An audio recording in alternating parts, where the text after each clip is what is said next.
ডিব্ৰুগড় চহৰৰ অগ্ৰসেন একাডেমীত আমাৰ দৰে মিডল ক্লাছৰ এজন ল'ৰাই 10ম শ্ৰেণীত পঢ়ি আছিল। ল'ৰাজনৰ পেৰেণ্টছেও তাক আমাৰ পেৰেণ্টছবোৰৰ দৰে গালি পাৰি থাকে, ভালকৈ পঢ়া, জেই কৰা আৰু চৰকাৰী চাকৰি কৰা।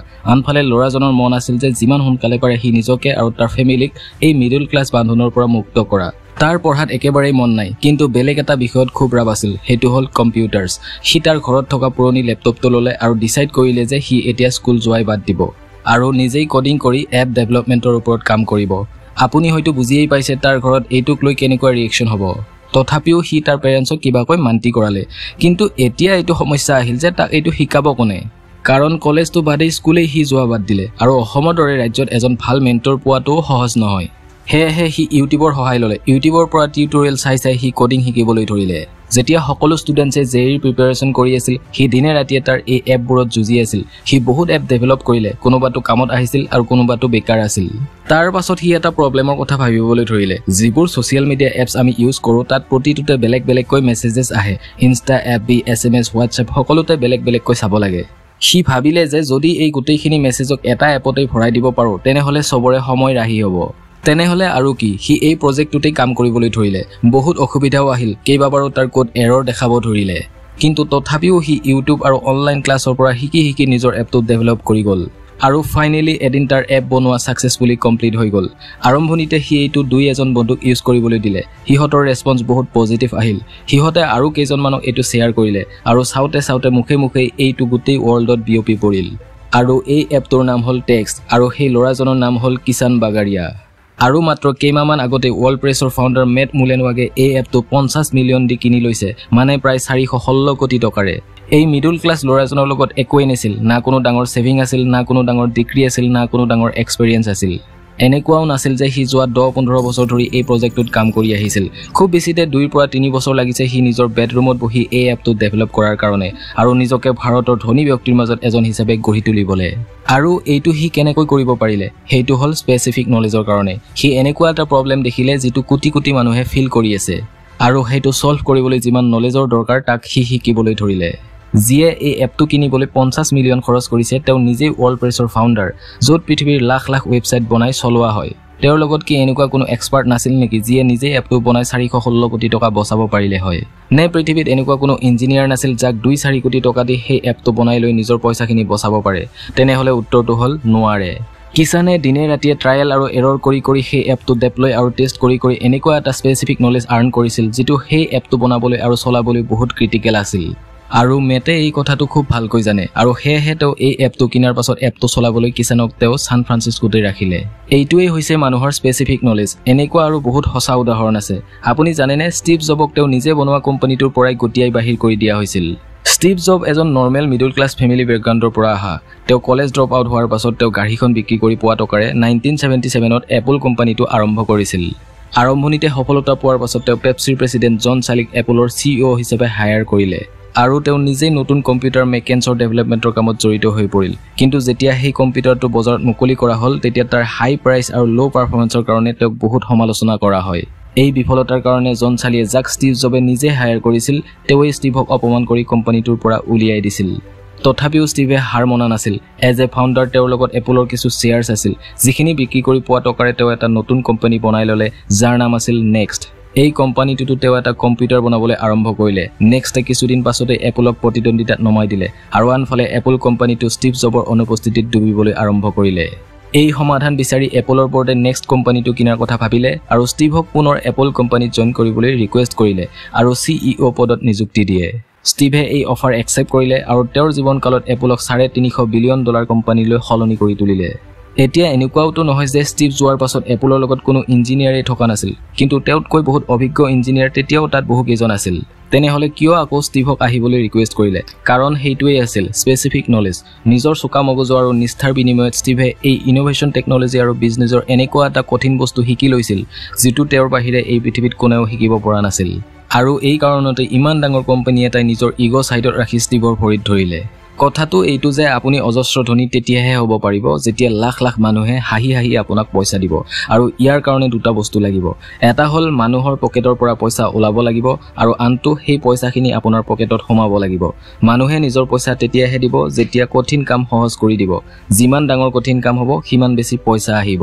আৰু যিমান বেছি গোটেই পৃথিৱীত প্ৰব্লেম হ'ব সিমান বেছি মানুহে পইচা জেপৰ পৰা উলিয়াই দিব সেই আটাইখিনি পইচা ওলাই আহি আপোনাৰ পকেটলৈ তেতিয়াহে যাব যেতিয়া কেৱল আপুনিয়ে সেই প্ৰব্লেমটো সলভ কৰিবলৈ উপযুক্ত স্পেচিফিক নলেজ শিকি লয় 1959ত তামিলনাডুৰ এখন সৰু গাঁৱত এটা দুখীয়া পৰিয়ালত এজন ল'ৰাৰ জন্ম হয় যাৰ নাম ৰখা হৈছিল বেলুমণি সি বহু সমস্যাৰ মাজত নিজৰ বিএসসি কৰে আৰু পাছত ভাবা এটমিক ৰিচাৰ্চ চেণ্টাৰত লেব এছিষ্টেণ্টৰ সৰু চাকৰি এটা কৰিবলৈ ধৰে সি দিনে ৰাতিয়ে লেবত কাম কৰে আৰু গধূলি সময় পালে পঢ়িবলৈ লয় চাকৰিৰ মাজতে সি এমএসসি আৰু পাছত বায়োকেমিষ্ট্ৰিত ডক্টৰেট ডিগ্ৰী লয় লেব টেকনিচিয়ান হৈ থকা সময়ত তেওঁ ইমান অভিজ্ঞতা লাভ কৰিলে যে তেওঁ ভাৰতৰ এটা ডাঙৰ সমস্যাৰ কথা বুজি উঠিল আনঅৰ্গেনাইজড এণ্ড আনৰিলায়েবল মেডিকেল টেষ্ট তেওঁ এই সমস্যাটোকে সমাধান কৰাৰ কথা ভাবিলে আৰু 1996ত থাইৰ'কেয়াৰ নামেৰে নিজৰ প্ৰথমটো লেব খুলিলে আজি থাইৰ'কেয়াৰ ইণ্ডিয়াৰ এটা ডাঙৰ ডায়েগনষ্টিক ব্ৰেণ্ড হৈ গ'ল পত্নীৰ বিয়োগৰ পাছত মিষ্টাৰ এ ভেলুমিনিয়ে নিজৰ কোম্পানীৰ পৰা ৰিটায়াৰ্ড হয় আৰু তেওঁ ইয়াৰ বিনিময়ত পালে 4,500 কোটি টকা ভাবা এটমিক ৰিচাৰ্চ চেণ্টাৰত তেওঁতকৈ বেছি সামৰ্থ্যৱান আৰু বহুত সাইণ্টিষ্ট আছিল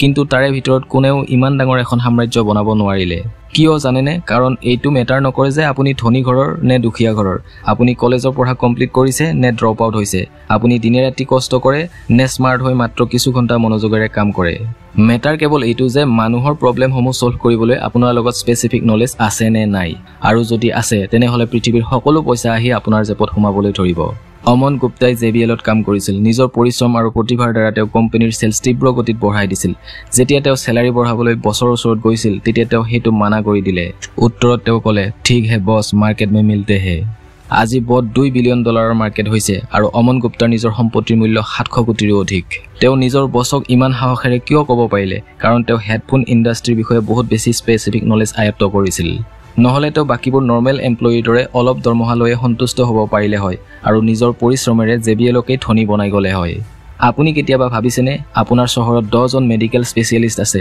কিন্তু তথাপিও কেৱল এজনৰ তাতে কিয় ইমান পেচেণ্টৰ ভিৰ হৈ থাকে 10খন হোটেল আছে কিন্তু কেৱল এখনতে ইমান ভিৰ কিয় হয় 10 জন শিক্ষক আছে কিন্তু কেৱল এজনৰ তাতে কিয় সকলো ছাত্ৰ কোচিং ল'বলৈ যায় এই সকলোৱে নিজৰ হাৰ্ড ওয়াৰ্ক এক্সপেৰিয়েন্স আৰু স্মাৰ্টনেছৰ জৰিয়তে এনেকুৱা কিছুমান নলেজ আৰু প্ৰবলেম সলভিং কেপাচিটি ডেভেলপ কৰি লৈছে যিটো আন কাৰো লগত নাই ভাৰতৰ বিভিন্ন ট্ৰেইনৰ শিডিউল আৰু লোকেশন ট্ৰেচিংৰ প্ৰবলেমটো সলভ কৰিবলৈ 5 জন বন্ধু লগ হৈ এটা এপ তৈয়াৰ কৰিলে হোৱাৰ ইজ মাই ট্ৰেইন যিটো গুগলে $40 মিলিয়ন কিনি লৈছে ট্ৰেভিছ কেলনিকে প্ৰাইভেট গাড়ীৰ প্ৰবলেম সলভ কৰিবলৈ উবেৰ বনালে এই সকলোৱে নিজৰ ইন্টাৰেষ্টসমূহক মানুহৰ প্ৰবলেমৰ সৈতে জড়িত কৰালে আৰু দেহেকেহে হেতু প্ৰবলেম সলভ কৰিবলৈ ললে যেতিয়াই সমাধান আহি গ'ল তেওঁ ৰাতিৰ ভিতৰতে ধনী হৈ পৰিল আজি ৰাতি যেতিয়া আপুনি শুবলৈ যাব তেন্তে চকুমুদি নিজকে এবাৰ প্ৰশ্ন কৰিব যে মই যিটো কামত আছো সেই কামটো মোৰ পছন্দ হয়নে মই তেতিয়াও হেতু কাম কৰিম নে যিটো কৰিলে হয়তো মই এটকাও নাপাও যদি উত্তৰ হয় নকৰো তেনেহলে আপুনি নিজৰ কাম হলনি কৰাৰ কথা ভাবিব লাগিব আৰু যদি হসাকৈ আপুনি কৰিম বুলি ভাবে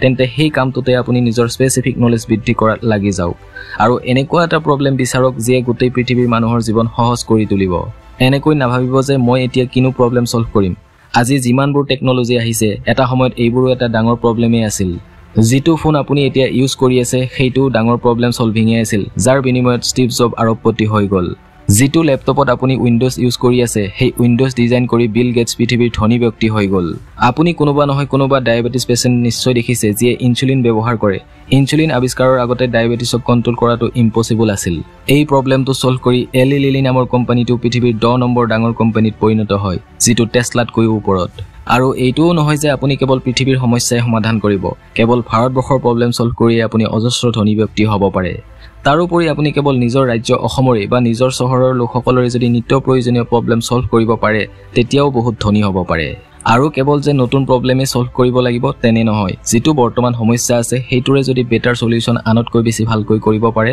তেতিয়াও আপুনি ধনী হ'ব পাৰে ইয়াৰ এটা প্ৰেক্টিকেল এক্সাম্পল চাওয়া হওক চণ্ডীগড়ৰ এখন স্কুলত পঢ়ি থকা সাধাৰণ পৰিয়ালৰ ল'ৰা তাৰ এটাই লক্ষ্য আছিল কিবা কৰি মাত্ৰ জেই ক্লিয়াৰ কৰিব লাগে সি যি জান লগাই পঢ়াত লাগি গ'ল আৰু জেই ক্ৰেক কৰিলে তাৰ অল ইণ্ডিয়া ৰেংক আছিল 49 আইআইটি দিল্লীত সি কম্পিউটাৰ সায়েন্স ইঞ্জিনিয়াৰিং কৰিলে তাতো সি বহুত কষ্ট কৰিলে আৰু ইঞ্জিনিয়াৰিং শেষ কৰিয়ে 2005ত টেছপেন নামৰ এটা কোম্পানীত চাকৰি পালে কিন্তু তাৰ মনতটো বেলেগ এটা প্লেনিং চলি আছিল কেইমাহমান পাছত সি ইউএছএৰ এমাজনত এটা জব অফাৰ পালে আৰু সি সেইটো তৎক্ষণাত জয়েন কৰি ললে কাৰণ সি জানিছিল যে যদি সি মিডল ক্লাছৰ পৰা ৰিচ ক্লাছলৈ যাবলৈ লাগে তেনেহলে যিটো অভিজ্ঞতা লাগে সেই এমাজনৰ দৰে কোম্পানীতে পোৱা যাব সি এইটোৱে ভাবি আছিল যে এমাজনৰ দৰে ই-কমাৰ্চৰ কাম যদি সি ইউএছএত থাকি শিকি লয় তেনেহলে সেই কামটো ইণ্ডিয়াটো আৰম্ভ কৰিব পাৰিব তাত তেওঁ আন এজন ভাৰতীয় ল'ৰাক লগ পালে আৰু দুয়োজনে লগ হৈ ই-কমাৰ্চৰ বিষয়ে A to Z শিকিলে। প্ৰতিটো কাম কেনেকৈ কৰা হয়, প্ৰব্লেম কেনেকৈ সলভ কৰিব লাগে, বিজনেছ কেনেকৈ বঢ়াব লাগে, এই সকলোবোৰ তেওঁলোকে শিকিলে। যেতিয়া তেওঁলোকে ভাবিলে যে তেওঁলোকক যিবোৰ স্পেচিফিক নলেজৰ প্ৰয়োজন আছিল সেইখিনি এতিয়া আয়ত্ত কৰিলে, গতিকে তেওঁলোক ভাৰতলৈ আহিল আৰু 2007 চনত বেংগলোৰত এটা সৰু ফ্লেটত তেওঁলোকে নিজৰ কোম্পানী আৰম্ভ কৰিলে। সেই দুজন ল'ৰাৰ নাম আছিল শচীন আৰু বিনি বানচাল আৰু তেওঁলোকৰ কোম্পানীটোৰ নাম হ'ল ফ্লিপকাৰ্ট, যিটোৱে বৰ্তমান সময়ত এমাজনক প্ৰতিদ্বন্দ্বিতা কৰিবলৈ সক্ষম হৈছে। আজি $40 বিলিয়ন ভেলু থকা এই কোম্পানীটো আৰম্ভ কৰিছিল মাত্ৰ 4 লাখ টকাৰে। কিন্তু আকৌ কওঁ যে ভেলু কেৱল 4 লাখ টকাৰ নহয়, ভেলু হ'ল সেই স্পেচিফিক নলেজ যিটো তেওঁলোকে এমাজন USA থাকি শিকি লৈছিল। সেইকাৰণে তেওঁলোকে ইমান ডাঙৰ এখন সাম্ৰাজ্য গঢ়িব পাৰিলে। যদি সঁচাকৈ আপোনাৰ লগত স্পেচিফিক নলেজ আছে তেনেহ'লে যিমানেই কম্পিটিশ্যন নাহক কিয় আপোনাৰ কোনো ক্ষতি নহয়, ওলোটা আপুনি তাৰ পৰা বেছি শক্তিহে লাভ কৰিব। আৰু যদি কাৰোবাৰ স্পেচিফিক নলেজ নাথাকে আৰু কেৱল ভাগ্যৰ বলত সি ধনী হৈ যায় তেনেহ'লে এইটো কেৱল মাত্ৰ এক মেটাৰ অফ টাইম। লাহে লাহে তাৰ ভাগ্যই কাম নকৰা হ'ব আৰু উপাৰ্জনো নোহোৱা হ'ব। সেয়েহে এইটো কথাৰ প্ৰমাণ আছে যে যদি আপুনি পৃথিৱীৰ টপ 1% ধনী মানুহৰ পইচাখিনি আনি বাকীবোৰ মানুহক ভগাই দিয়ে তেনেহ'লে তথাপিও কেইবছৰমান পাছত সেই 1% লোকেই পুনৰ ধনী হৈ পৰিব। কিন্তু কথাটো কেৱল এইটোৱেই নহয়, কোটিপতি হ'বলৈ আমি আৰু এটা কঠিন পৰিস্থিতিক বুজি পাব লাগিব, যাৰ কাৰণে আমি মুকেশ আম্বানীৰ এটা ৰিয়েল ষ্টৰীৰ বিষয়ে জানিব লাগিব। 2002 চনৰ কথা, তেতিয়া ৰিলায়েন্স ভাগ হোৱা নাছিল আৰু দেউতাক ধীৰুভাই আম্বানীৰ মৃত্যুৰ পিছত মুকেশ আৰু অনিল দুয়োজন ভাই লগ হৈ সেইটো চলাই আছিল। সেই সময়ত তেওঁ ইনফকম নামেৰে এটা কোম্পানী আৰম্ভ কৰিছিল। এই কোম্পানীটো সম্পূৰ্ণৰূপে মুকেশ আম্বানীৰ ছত্ৰছায়াত হৈছিল, য'ত তেওঁৰ ভায়েক অনিল আম্বানীৰ কোনো ধৰণৰ বিশেষ ভূমিকা নাছিল আৰু কোম্পানীটোৰ বৰ্ড অৱ ডাইৰেক্টৰ্ছতো তেওঁৰ নাম নাছিল। এবছৰ পাছত 28 ডিচেম্বৰ 2003 তেওঁলোকৰ পিতৃৰ মৃত্যু বাৰ্ষিকীত ইনফকমে তেওঁলোকৰ সেৱা মুকলি কৰিলে আৰু ইয়াৰ ওপৰত খুব প্ৰচাৰো কৰা হয়। মুকেশে ঘোষণা কৰিলে যে তেওঁলোকৰ ফোন কলছ 50 পইচাতকৈ তলত ৰখা হ'ব আৰু আজিৰ পৰা 20 বছৰ আগত সেইটো বহুত ডাঙৰ কথা আছিল। তেতিয়া মানুহৰ মাজত খুব কমেই মোবাইল ফোন ইউজ হৈছিল। ইণ্ডিয়াত কেৱল মাত্ৰ তেওঁৱেই আছিল যিয়ে ইমান আগলৈ চিন্তা কৰিব পাৰিছিল। মুকেশে দেহে কেহে লাগি এই কোম্পানীটো বনাই গ'ল আৰু মাত্ৰ 2 বছৰৰ ভিতৰতে এই কোম্পানীটো তেওঁৰ পৰা কাঢ়ি লৈ গ'ল। 2005 চনত ৰিলায়েন্স ইণ্ডাষ্ট্ৰী ভাগ কৰা হয়। তেওঁৰ মা কোকিলাবেন আম্বানীয়ে তেওঁৰ সৰু পুত্ৰ ৰিলায়েন্স এনাৰ্জি আৰু ৰিলায়েন্স কেপিটেলৰ লগতে ৰিলায়েন্স ইনফকমো দি দিলে। মুকেশে ৰিলায়েন্স ইনফকম এৰি দিব লগা হোৱাত মনতে বহুত আঘাত পালে আৰু তাতকৈও বেছি আঘাত পালে যেতিয়া তেওঁ নন কম্পিট এগ্ৰিমেণ্ট চাইন কৰিব লগা হয়। মানে তেওঁ অহা 10 বছৰলৈ টেলিকম ছেক্টৰত আগভাগ ল'ব নোৱাৰে। তেওঁৰ অন্তৰত বহুত আঘাত হানিলে, যিটো তেওঁৰ পিতৃৰ অন্তিম ইচ্ছা আছিল আৰু সেইটো তেওঁ নিজে সম্পূৰ্ণ কৰিব বিচাৰিছিল। অন্য কোনোবা হ'লেতো মনে মনে বহি থাকিলে হয়, কিন্তু এই আঘাতৰ পাছত মুকেশে যিটো কৰিলে সেইটোৱে এইটো প্ৰমাণ কৰে যে তেওঁ কিয় আজি 8 লাখ কোটি টকাৰ মালিক হ'ব পাৰিলে। তেওঁ গোপনে এটা সৰু টিম বনালে আৰু তেওঁলোকৰ লগত লগ হৈ 10 বছৰ পিছৰ কাৰণে প্লেনিং বনালে। গোটেই 10 বছৰ এই প্লেনিং কৰি গ'ল, ফাণ্ডছ কালেক্ট কৰিলে, ৰিচৰ্চেছ সংগ্ৰহ কৰিলে আৰু টেলিকম ছেক্টৰৰ প্ৰতিটো প্লেয়াৰৰ প্ৰতিটো কামত চোকা দৃষ্টি ৰাখিলে। এইবাৰ তেওঁ খেলুৱৈ নহয় বৰং গোটেই খেলখনকেই নিজৰ মুঠিত আনিব বিচাৰিলে আৰু ইমানবোৰ প্লেনিঙৰ পাছত তেওঁ বুজি পালে যে এইটো ছেক্টৰত আটাইতকৈ দুৰ্বলতা কিহত আছে।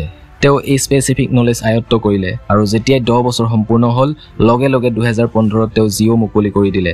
প্ৰথমে সকলোৱে ভাবিলে যে এইটো ইমান কম্পিটিশ্যন থকা মাৰ্কেট য'ত 20ৰো অধিক কোম্পানী আছে, তাত তেওঁ কি খেণ্টা কৰিব পাৰিব। যেতিয়া সকলোৰে লগত অলৰেডি বেলেগ চিম আছেই, গতিকে মানুহে জিঅ' কিয় ল'ব। আৰু তাতকৈও ডাঙৰ কথা, তেওঁৰ ভায়েক যাৰ লগত 10 বছৰ আগলৈ একজেক্ট তেওঁৰ দৰেই ৰিচৰ্চেছ আছিল, তেওঁ সেই কোম্পানীটো ডুবাই দিলে। মুকলি কৰা দিনলৈ কোনেও একো গমেই পোৱা নাছিল যে তেওঁ কি মাষ্টাৰ প্লেন ঘোষণা কৰিব। তেওঁ সকলোকে ফ্ৰী ডাটা ঘোষণা কৰি দিলে আৰু এই কথাটোৱে গোটেই ইণ্ডিয়াত আচৰিত কৰি তুলিলে। মানুহে চিম কিনিবলৈ দোকানত লাইন লগাই দিলে আৰু সকলোৰে কণ্টেক্ট লিষ্টত নাম আহি গ'ল জিঅ'। মুকেশ আম্বানীয়ে সেই সময়ত মানুহৰ সেই আনচল্ভ প্ৰব্লেমটো বিচাৰি লৈছিল, যিটো ডাটা বহুত কষ্টলি আছিল, যিটো তেওঁ চল্ভ কৰাৰ লগে লগে সকলোৱে সেইটো কিনিবলৈ ৰেডি হৈ গ'ল। তেওঁ এই বিষয়ৰ ওপৰত স্পেচিফিক নলেজ আয়ত্ত কৰি লৈছিল যে কেনেকৈ ইণ্ডিয়াত কম খৰচত ডাটা প্ৰভাইড কৰিব পাৰি, যাতে সকলোৱে নিজৰ পকেটৰ পৰা পইচা উলিয়াই তেওঁৰ পকেটত ভৰাই দিয়ে।